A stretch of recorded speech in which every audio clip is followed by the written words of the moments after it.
Hi everyone, and welcome back to Butchery 101. I'm Christina Glenoga, and today we'll be talking about the ongoing wrongful death lawsuit against Tyson Foods. Please take a moment to subscribe to this channel. It really helps us out a lot.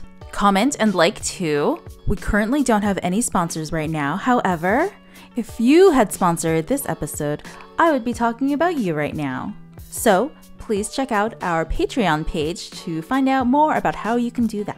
And on with the show. The article in question is from a publication in Iowa called the Iowa Capital Dispatch. I'll link it in the description below. The story has gotten really popular, and so outlets like CNN and others have picked it up on the national stage, and I wanted to cover the original story just to make sure we gave local news a little bit of a shout out. First, let's talk a little bit about this plant in general and give you a little bit of information on what we're looking at in the plant itself, and then also about the industrial meat system in general. According to the Iowa Capital Dispatch, who published this story, the Waterloo facility is Tyson's largest pork plant in the United States.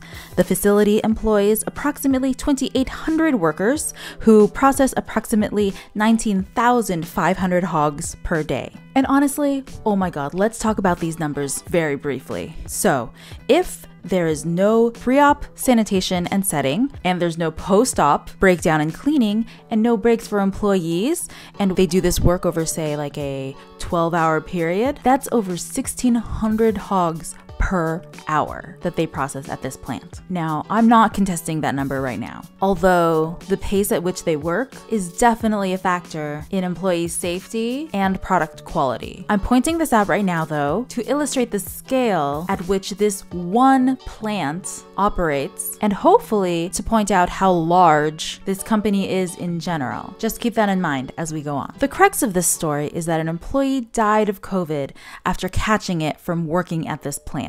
His family filed a lawsuit against Tyson earlier this year for, quote, willful and wanton disregard for workplace safety. According to the Black Hawk County Health Department, more than 1,000 workers at the plant, that is to say over a third of the facility's workforce, contracted the virus. This already seems like an unacceptably high ratio of infections. Like, if you cared just even a little bit about your employees, it never would have gone to this point. Again, according to the Iowa Capital Dispatch, Tyson required its employees to work long hours in cramped conditions without providing the appropriate personal protective equipment and without ensuring workplace safety measures were followed. And I'm here to tell y'all, this attitude is pretty common within the meat industry. It's a very, like, work while you're sick, reuse the latex gloves kind of culture. I experienced this culture in nearly every work environment in my meat career. From grocery stores, to restaurants, to butcher shops, to a wholesaler. So it's really common to devalue the health and safety of employees. And it's also really common to glorify employees for sacrificing their health and safety for the sake of productivity. You all know it too. It's called hustle culture. But instead of sleep deprivation and ignoring social calls, you're risking compound injuries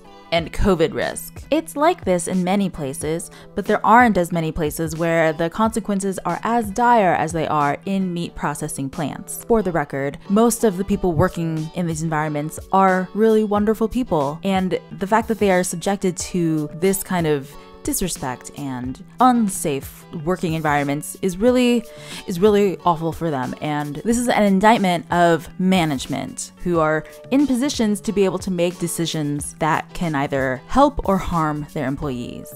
Just this week, the family of the deceased added a few more allegations, which is what caught the national media, and spoiler alert, they're all horrific. Here are just a few of them. Plant manager Tom Hart organized a cash buy-in, winner-take-all betting pool for supervisors and managers to wager how many plant employees would test positive for COVID.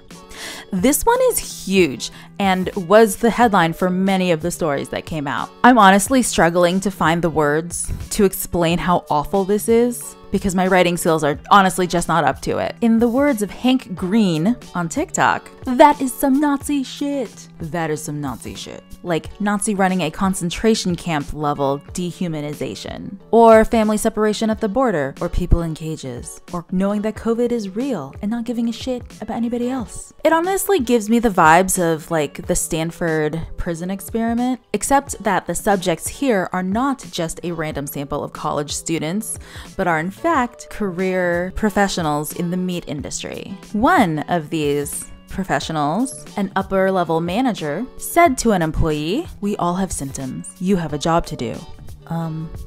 Fuck you, dude. Sorry, I'm not trying to curse on here because I want to be eligible for monetization and sponsorship on this channel, but oh my God. Honestly, if you're more offended by an F-bomb than you are of these atrocities, please keep watching. Let me know what you think by the end of the video. This is dehumanizing and a justification for human rights violations. And I'm including it because it is an example of what might seem like an innocuous thing to say, but in fact is a symptom of a much larger issue of dehumanizing the employees of an entire industry. The lawsuit claims that while Tyson has repeatedly claimed that its operations needed to remain open to feed America, the company increased its exports to China by 600% during the first quarter of 2020. The company also allegedly told workers they had a responsibility to keep working to ensure Americans didn't go hungry as a result of the shutdown. This is especially insidious. Americans would not have starved or been in more danger of being food insecure if these employees were provided safe working conditions. At least not more than they already were. These companies pushed production in order to capitalize on exports. And it's so weird, right? Because they're asked to risk their health and safety for an already bloated and hugely wasteful food system that apparently has zero contingency plan for reduced production. And when I say hugely wasteful, I genuinely mean it. According to Leftovers, the story of food waste, 40% of the food produced in the United States is wasted. Americans also happen to throw away about a quarter of the groceries that they buy. And food insecurity in this country has been proven time and again to be a problem of distribution and logistics than it is of production. And about the second part, this is a common sentiment in the meat industry. When I worked at that wholesaler, we had an all-staff meeting with our then brand new CEO, who by the way was a career accountant, not anything to do with meat. And he told us that we were very important because we were providing the main course to family barbecues and get-togethers and birthdays and special occasions. And obviously that example doesn't really fit these days because we're not gathering with other people for these events, but the logic has been flawed the whole time. Because guys, if that is truly the case, it still doesn't seem like it's worth risking these people's lives over. Tyson paid out $500 thank you bonuses to employees who turned up for every scheduled shift for 3 months, a policy decision that allegedly incentivized sick workers to continue reporting for work. First of all, this is 100% how you structure an incentive program that prioritizes production and profit over the health and safety of your employees. Also, $500 for 3 months of perfect attendance? This is a huge slap in the face. I mean, considering how oppressed and underpaid most of these workers are, sure, $500 is a good chunk of money. I would not say no to $500 right now. But the fact that you have to earn it over the course of 3 months with your perfect attendance during a global pandemic makes it an impossible goal with hugely negative repercussions.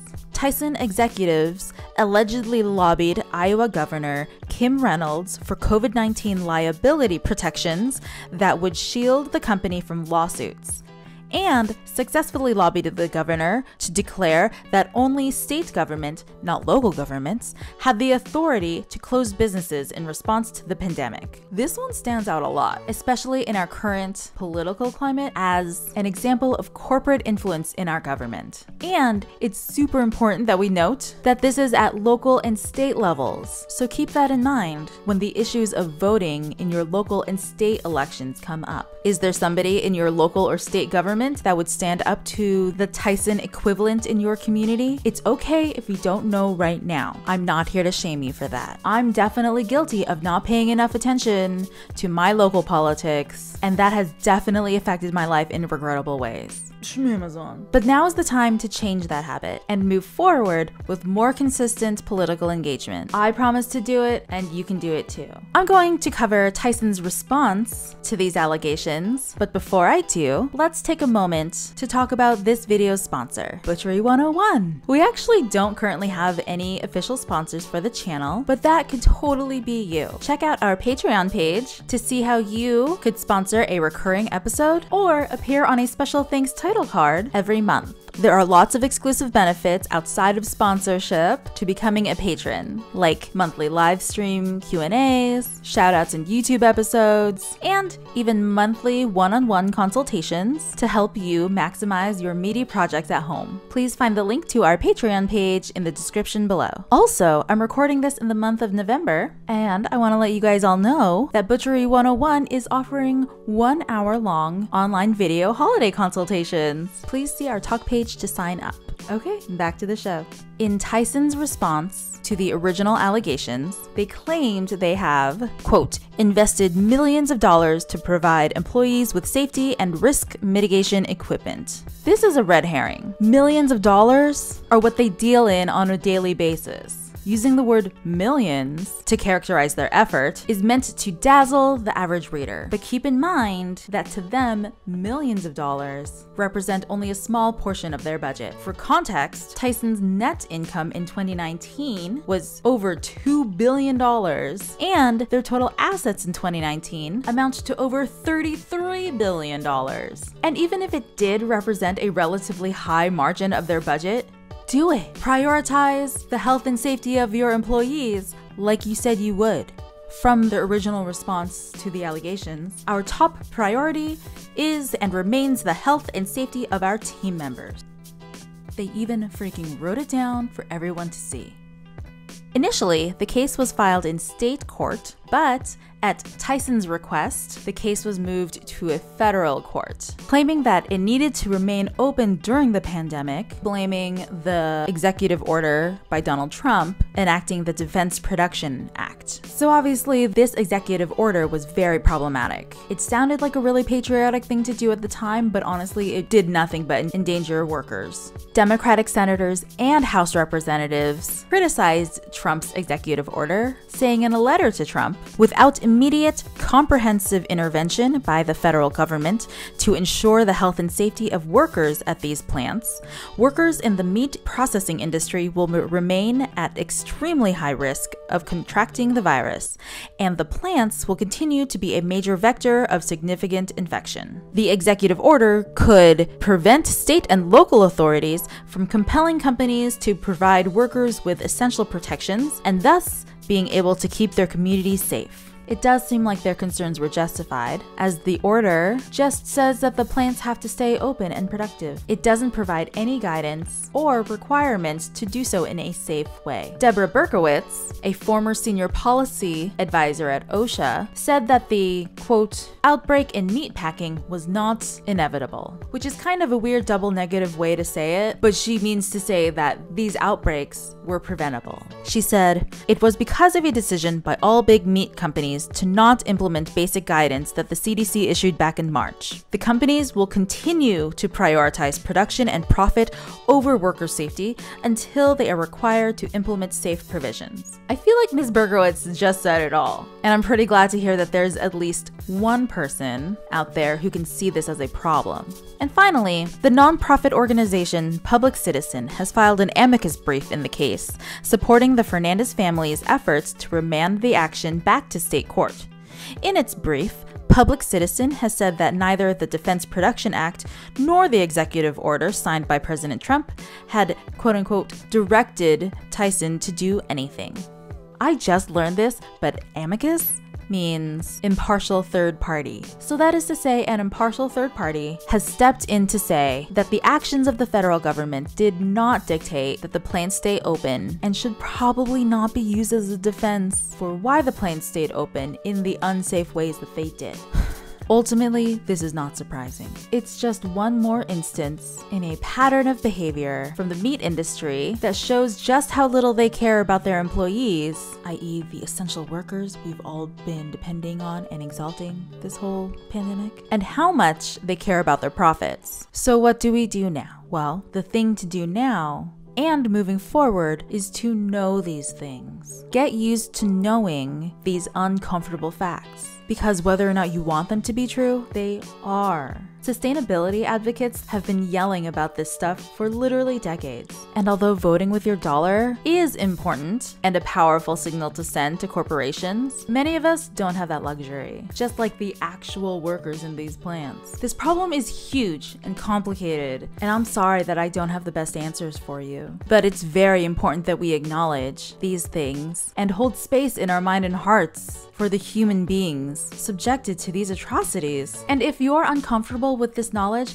I commend you on the strength of your moral compass. So many of the people in positions of power related to this issue obviously do not. And I encourage you to continue following your moral compass. It may feel lonely, but you're not alone. I'm here to feel uncomfortable with you.